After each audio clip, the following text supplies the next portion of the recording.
Welcome back to my channel. This is Ate Rich here in Rich Review TV.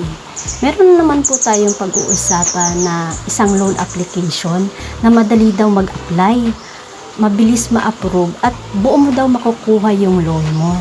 Legit po ito kaya wag na po natin patagalin. Pero bago po ang lahat, kung hindi pa po kayo nakapag-subscribe, mag-subscribe na po kayo, like and share at i-click nyo po yung notification bell para lagi po kayong updated sa mga video na i-upload ko po dito sa channel na to about loan lending application or about lending platform. So, wag na po nating patagalin. Just keep on watching. Ang tinutukoy ko po na application ay itong si Mabilis Cash. Si Mabilis Cash po ay, sabi niya dito, high loan amount, easily apply, low rates, fast payout, and longer payments. Matagal daw po itong babayaran. So, alamin na po natin. Then, pag open nyo po ng application na to, sabi po dito, safe and fast loan up to 30,000. Hanggang 30,000 daw po yung pwede nyong mahiram dito. Pero alam mo naman po natin na kapag first time mo manghiram ay hindi ka naman makakahiram ng ganito kalaki o hindi naman nila i-approve ng ganito kalaki. Pero kung ikaw ay reloaner, aabot po ito hanggang 30,000 pesos. Then pag open nyo po, i-require po nila ang inyong camera, notification, location, SMS at yung device po ninyo. Then ito po yung mga hinihingi nila na ID, UMID ID, TIN ID, PRC ID, SSS ID, Postal ID, Voters ID, National ID, Passport, and Driver's License. So, on the next po niyan ay, pagka-open nyo po niyan, hihingin po nila yung active number ninyo kung saan dun po sila magpapadala ng OTP. Then, click Next. And marurote po kayo doon sa kung magkano yung i-approve nila sa inyo na loan amount. Pero hindi pa po talaga yun yung i-approve nila. Then, click Apply. At hihingi po sila ng permission para po ma-access yung inyong location.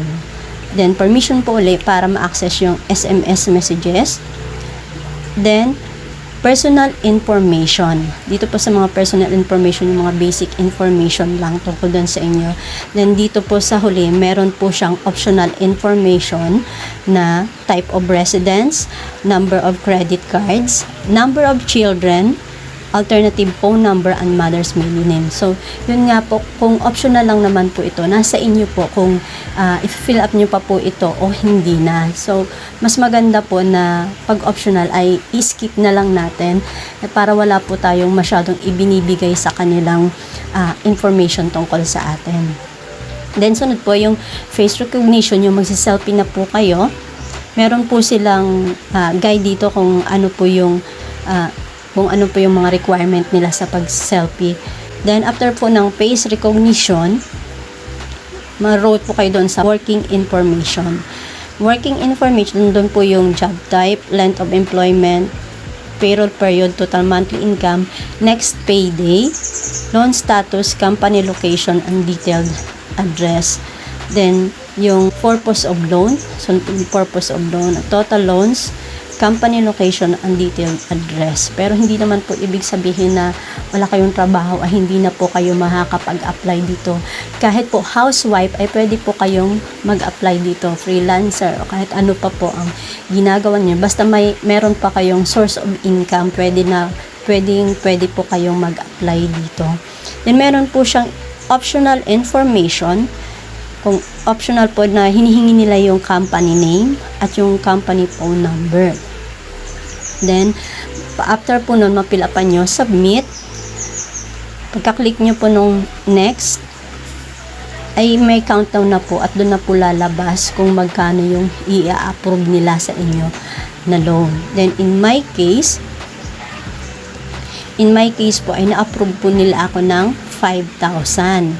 Then yung 5,000 po, pwede po nilang i-disburse sa e-wallet and sa bank card. Sa 5,000 po, babayaran nyo po ito ng 2 terms, 3 terms, or 4 terms kung saan po yung gusto ninyo.